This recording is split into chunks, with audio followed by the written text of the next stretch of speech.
എപ്പോഴാണ് ഒരു തിരഞ്ഞെടുപ്പ് വെറുമൊരു വോട്ടെടുപ്പല്ലാതായി മാറുന്നത്? അത് ശരിക്കും നാട് മുഴുവൻ ഏറ്റെടുത്ത് ഒരു ജനാധിപത്യ ഉത്സവമാക്കി മാറ്റുമ്പോഴാണ്. അപ്പോൾ 2025 കോട്ടയം തദ്ദേശ തെരഞ്ഞെടുപ്പിന്റെ ആ വലിയ ആവേശത്തിലേക്ക് എല്ലാവർക്കും സ്വാഗതം. അതൊരു വല്ലാത്ത സംഭവമായിരിക്കും, ശരിയല്ലേ? കേരളത്തിലെ ഒരു തദ്ദേശ തെരഞ്ഞെടുപ്പിന്റെ മുഴുവൻ ആവേശവും ഈ ഒരൊറ്റ വാചകത്തിലുണ്ട്. എന്തുകൊണ്ടാണ് സാധാരണക്കാരന്റെ ഈ തെരഞ്ഞെടുപ്പിന് ഇത്രയധികം പ്രാധാന്യം വരുന്നത്?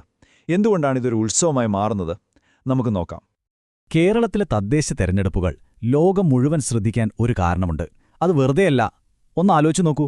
ഓരോ വീട്ടിലും ഓരോ ചായക്കടയിലും നടക്കുന്ന ആ ചൂടൻ രാഷ്ട്രീയ ചർച്ചകൾ, പിന്നെ റെക്കോർഡ് പോളിംഗ് ശതമാനം, ഇതെല്ലാം കൂടിച്ചേരുമ്പോഴാണ് തെരഞ്ഞെടുപ്പ് ശരിക്കും ഒരു ഉത്സവമായി മാറുന്നത്.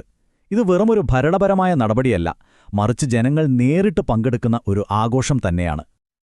അപ്പോ എന്തൊക്കെയാണ് ഇതിന്റെ പ്രധാന പ്രത്യേകതകൾ? ഒന്നാമത്തേത്, നമ്മുടെ നാട്ടിലെ ഓരോ ആൾക്കും അവരുടെ നാടിന്റെ ഭാവിയെപ്പറ്റി നല്ല ബോധ്യമുണ്ട്. പിന്നെ ജനാധിപത്യം എന്നത് നമ്മുടെയൊക്കെ രക്തത്തിൽ അലിഞ്ഞുചേർന്ന ഒന്നാണ്.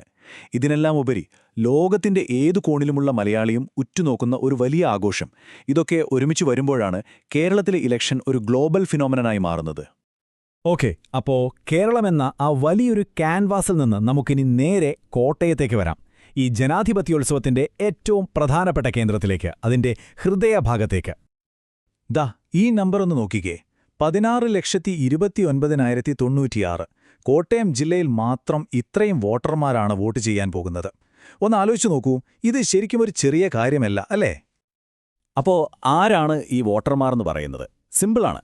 പഞ്ചായത്ത് മുതൽ കോർപ്പറേഷൻ വരെയുള്ള, അതായത് നമ്മുടെയൊക്കെ ഓരോ ദിവസത്തെയും ജീവിതത്തെ നേരിട്ട് ബാധിക്കുന്ന കാര്യങ്ങൾ തീരുമാനിക്കുന്ന ആളുകളെ തെരഞ്ഞെടുക്കുന്ന പൗരന്മാർ.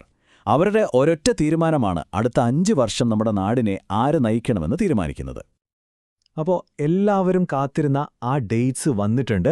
ഒഫീഷ്യലായി പ്രഖ്യാപിച്ചു കഴിഞ്ഞു. കലണ്ടറിലൊക്കെ മാർക്ക് ചെയ്ത് വെക്കേണ്ട ആ 2 പ്രധാനപ്പെട്ട ദിവസങ്ങൾ ഏതൊക്കെയാണെന്ന് നമുക്ക് നോക്കാം. ഈ തീയതികൾ മറക്കരുത്. ഡിസംബർ 9, അതായത് ഒരു ചൊവ്വാഴ്ച.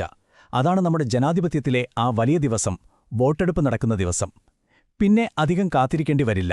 ശരിക്കും ആവേശം അതിന്റെ പീക്കിലെത്തുന്ന വോട്ടെണ്ണൽ ഡിസംബർ 13, ശനിയാഴ്ച രാവിലെ തന്നെ തുടങ്ങും. ഇനി ഈ ഇലക്ഷന്റെ ഓരോ അപ്ഡേറ്റും അറിയാൻ നിങ്ങൾ കോട്ടയത്ത് തന്നെ ഉണ്ടെന്നില്ല കേട്ടോ. ലോകത്തെവിടെയാണെങ്കിലും ലേറ്റസ്റ്റ് വിവരങ്ങൾ നിങ്ങളുടെ ഫോണിൽ കിട്ടാൻ ഒരു ഒഫീഷ്യൽ വഴിയുണ്ട്. അതെന്താണെന്ന് നമുക്ക് നോക്കാം. ഇതാണ് ആ website address: Kerala panchayat election 2025.online/കോട്ടയം. ഞാൻ ഒന്നുകൂടി പറയാം: കേരള പഞ്ചായത്ത് ഇലക്ഷൻ 2025.online/കോട്ടയം. കോട്ടയം ഇലക്ഷനെക്കുറിച്ചുള്ള ഏറ്റവും ഒതന്റിക് ആയിട്ടുള്ള വിവരങ്ങൾ കിട്ടുന്ന ഒരേയൊരിടം ഇതാണ്. അപ്പോൾ ഇത് നോട്ട് ചെയ്ത് വെച്ചോളൂ. അപ്പോൾ ഇത്രയൊക്കെ കേട്ടുകഴിഞ്ഞപ്പോൾ ഈയൊരു വലിയ ജനാധിപത്യ ഉത്സവത്തിൽ നിങ്ങളുടെ റോൾ എന്തായിരിക്കും? വെറുമൊരു കാഴ്ചക്കാരനായി മാറി നിൽക്കാനാണോ പ്ലാൻ? അതോ ഈ ആഘോഷത്തിന്റെ ഒരു ഭാഗമാകുമോ? ഒന്നാലോചിച്ച് നോക്കൂ. കാരണം ഓർക്കുക, നിങ്ങളുടെ വോട്ടാണ് നിങ്ങളുടെ ശബ്ദം.